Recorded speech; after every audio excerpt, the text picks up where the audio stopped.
আপনার হিন্দি নিয়ে আপনি তামিলনাড়ুতে ঢুকতে যান, আপনাকে বলতে দেবে না। আমরা সহনশীল। আমি মনে করি এখানে বাংলায় কেউ থেকে হিন্দি বলতে পারেন। মুখ্যমন্ত্রী সমস্ত ভাষাকে, সমস্ত ধর্মকে, সাংবিধানিক ভাষাকে মর্যাদা দেন। সাংবিধানিক ভাষা বা অফিসিয়াল ভাষা ছেড়ে দিন। মুখ্যমন্ত্রী টোটো বা রাজবংশী ভাষার জন্যে বা কামতাপুরী ভাষার জন্যে যেটা করেছেন সেটা অকল্পনীয়। সেখানে এটা একটা এই বাংলা ভাষাকে বাংলাদেশি বলে চালিয়ে দেওয়া, এটা বিজেপির একটা হিন্দি আগ্রাসন। এই হিন্দি আগ্রাসনের বিরুদ্ধে যে কনসেপ্টে ভারত তৈরি হয়েছিল, বিবিধের মাঝে দেখো মিলন মহান, সে মিলনের ধারণাকে আঘাত করে। সামরিক শাসক হন বা অন্য কোনো গুরুত্বপূর্ণ পদে থাকেন, তাদের প্রত্যেকের ভাষা হচ্ছে হিন্দি। হিন্দি ভাষায় তারা কথা বলেন। তাহলে আমি কি বলবো দিল্লিতে এখন যারা হিন্দি ভাষায় কথা বলছেন তারা পাকিস্তানি? আমি কি বলবো যে আপনারা পাকিস্তানে গিয়ে থাকুন? ভাষা কোনো টেরিটরির হতে পারে না। ভাষা মানুষের প্রকাশের জায়গা। আপনি আপনার ভাষা, যে ভাষায় আপনার জাতীয় সঙ্গীত হয়েছে, যেটা আপনারা আমরা এখনো গোটা ভারতবর্ষ যে গান যে ভাষায় লেখা, তা শুনলে একজন তামিল লোক যে ভাষা শুনলে উঠে দাঁড়ান, একজন ওড়িয়া লোক, একজন গুজরাটি লোক যে ভাষায় গান শুনলে উঠে দাঁড়ান, সেই ভাষাকে আপনি বাংলাদেশি বলে দাগিয়ে দিচ্ছেন। আপনি বলতে চাইছেন যে এই ভাষার কারণে যে যে আন্দোলন হয়েছে, কোনো ধারণা আছে আপনাদের? সারা ভারতবর্ষ এই ভাষা, সারা পৃথিবীতে এই ভাষা সম্মানিত। আজকে মুখ্যমন্ত্রী যখন রাস্তায় নেমে যেই ভাষার সপক্ষে, শুধু মাতৃভাষা বলে নয়, এই ভাষা ইউনেস্কো দ্বারা স্বীকৃত এবং পৃথিবীর প্রথম 7টা ভাষার মধ্যে এই ভাষাকে অন্যতম হিসেবে গণ্য করা হয়, তাহলে আপনারা এই ভাষাকে বাংলাদেশি বলে দাগিয়ে দেওয়ার মধ্যে আপনারা যে সংকীর্ণ এবং সীমিত রাজনীতি দেখাচ্ছেন, আমি আপনাকে পাল্টা বলছি না আপনি হিন্দি বলেন বলে যান গিয়ে পাকিস্তানে থাকুন, কারণ ওরাও তো হিন্দি বলে। তাহলে আপনি কি করে বলতে পারেন? আপনি অন্য রাষ্ট্রকে অপমান করতে গিয়ে আমাদের ভাষাকে আপনি খাটো করতে পারেন না, আমাদের ভাষাকে আপনারা ছোট করতে পারেন না। আপনারা শ্রী রামানুর কথা ভুলে যাবেন না। তামিল ভাষার অস্তিত্বের জন্যে যিনি অনশনে প্রাণ দিয়েছিলেন, যে অস্মিতার সঙ্গে আলাদা তামিলনাড়ু রাজ্য তৈরি হয়েছিল, এখনো আপনার হিন্দি নিয়ে আপনি তামিলনাড়ুতে ঢুকতে যান, আপনাকে বলতে দেবে না। আমরা সহনশীল। আমি মনে করি এখানে বাংলায় কেউ থেকে হিন্দি বলতে পারেন। মুখ্যমন্ত্রী সমস্ত ভাষাকে, সমস্ত ধর্মকে, সাংবিধানিক ভাষাকে মর্যাদা দেন। সাংবিধানিক ভাষা বা অফিসিয়াল ভাষা ছেড়ে দিন। মুখ্যমন্ত্রী টোটো বা রাজবংশী ভাষার জন্যে বা কামতাপুরী ভাষার জন্যে যেটা করেছেন সেটা অকল্পনীয়। সেখানে এটা একটা এই বাংলা ভাষাকে বাংলাদেশি বলে চালিয়ে দেওয়া, এটা বিজেপির একটা হিন্দি আগ্রাসন। এই হিন্দি আগ্রাসনের বিরুদ্ধে যে কনসেপ্টে ভারত তৈরি হয়েছিল, বিবিধের মাঝে দেখো মিলন মহান, সে মিলনের ধারণাকে আঘাত করে, আক্রমণ করে।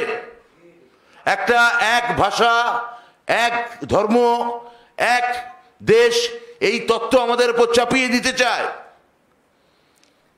তাহলে আপনারা বলুন যে যে ভাষাকে আক্রমণ করে আজকে এই পরিসরে এখন এই শরণার্থী, এনআরসি, অনুপ্রবেশকারী এই শব্দগুলো ঘুরে বেড়াচ্ছে, যেটা আমাদের দ্বিতীয় পয়েন্ট, যেটা নিয়ে এক্ষুনি আমরা এই আজকে সাংবাদিক বৈঠকে দ্বিতীয় প্রসঙ্গে আসব, সেইটায় যাওয়ার আগে আমরা বলি বিজেপি এই রাজনীতি বন্ধ করুক।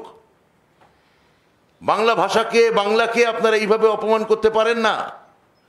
অন্য রাষ্ট্রের সঙ্গে আপনাদের কি সম্পর্ক, তা ভালো না মন্দ আপনারা নিজেরা বুঝে নিন, তার মধ্যে আমরা ঢুকবো না। বাংলাদেশের সঙ্গে ভারতের কি সম্পর্ক, হ্যানাতান, এর মধ্যে আমরা ঢুকবোই না। আমরা আমাদের ভাষার মর্যাদার কথা বলবো, আমাদের ভাষার উচ্চতার কথা বলবো, আমাদের ভাষার গরিমার কথা বলবো, আপনি আমার ওপর এইভাবে একটা স্ট্যাম্প মেরে লেবেল মেরে দাগিয়ে দিতে চাইলে সেই দাগ আমরা গ্রহণ করব না। আমি সমস্ত বাঙালি জাতিকে বলছি, যারা পশ্চিমবঙ্গে বসবাস করেন, আপনারা হিন্দিকে মর্যাদা দিন, সমস্ত ভাষাকে মর্যাদা দিন, কিন্তু আপনার মাতৃভাষা যেটা বলার কারণে আপনাকে যদি অন্য দেশের নাগরিক হিসেবে দাগিয়ে দেওয়া হয়, আমি অন্য দেশকে সম্মান জানিয়েই বলি, এই দাগিয়ে দেওয়া আমরা মেনে নেব না। আপনারা কি মানবেন? বিজেপি এই রাজনীতি আমাদের উপহার দিতে চাইছে। এরপর হয়তো বলবে, আপনি বাংলা মাতৃভাষা যখন বলেন, আপনার বাচ্চা স্কুলে যদি বাংলায় কবিতা বলবে যে আপনি বাংলাদেশি, অন্য রাষ্ট্রের লোক। বর্ণ পরিচয় পড়লে বলবে অন্য রাষ্ট্রের লোক। আপনার হিন্দি নিয়ে আপনি তামিলনাড়ুতে ঢুকতে যান, আপনাকে বলতে দেবে না। আমরা সহনশীল। আমি মনে করি এখানে বাংলায় কেউ থেকে হিন্দি বলতে পারেন। মুখ্যমন্ত্রী সমস্ত ভাষাকে, সমস্ত ধর্মকে, সাংবিধানিক ভাষাকে মর্যাদা দেন। সাংবিধানিক ভাষা বা অফিসিয়াল ভাষা ছেড়ে দিন। মুখ্যমন্ত্রী টোটো বা রাজবংশী ভাষার জন্য বা কামতাপুরী ভাষার জন্যে যেটা করেছেন সেটা অকল্পনীয়। সেখানে এটা একটা, এই বাংলা ভাষাকে বাংলাদেশি বলে চালিয়ে দেওয়া, এটা বিজেপির একটা হিন্দি আগ্রাসন। এই হিন্দি আগ্রাসনের বিরুদ্ধে যে কনসেপ্টে ভারত তৈরি হয়েছিল, বিবিধের মাঝে দেখো মিলন মহান, সে মিলনের ধারণাকে আঘাত করে। সামরিক শাসক হন বা অন্য কোনো গুরুত্বপূর্ণ পদে থাকেন, তাদের প্রত্যেকের ভাষা হচ্ছে হিন্দি। হিন্দি ভাষায় তারা কথা বলেন।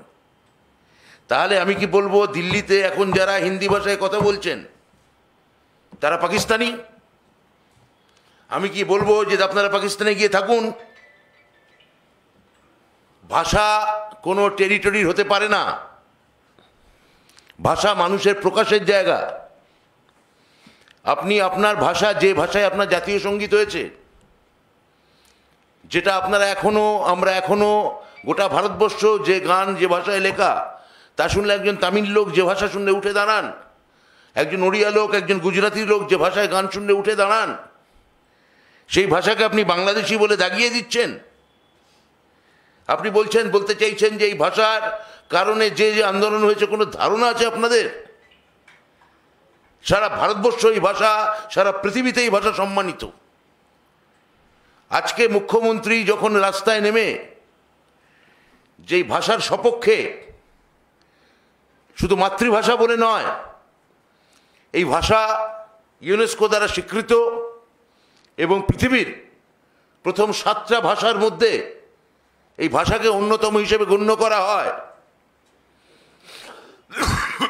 তাহলে আপনারা এই ভাষাকে বাংলাদেশি বলে দাগিয়ে দেওয়ার মধ্যে আপনারা যে সংকীর্ণ এবং সীমিত রাজনীতি দেখাচ্ছেন, আমি আপনাকে পাল্টা বলছি না আপনি হিন্দি বলেন বলে যান গিয়ে পাকিস্তানে থাকুন, কারণ ওরাও তো হিন্দি বলে।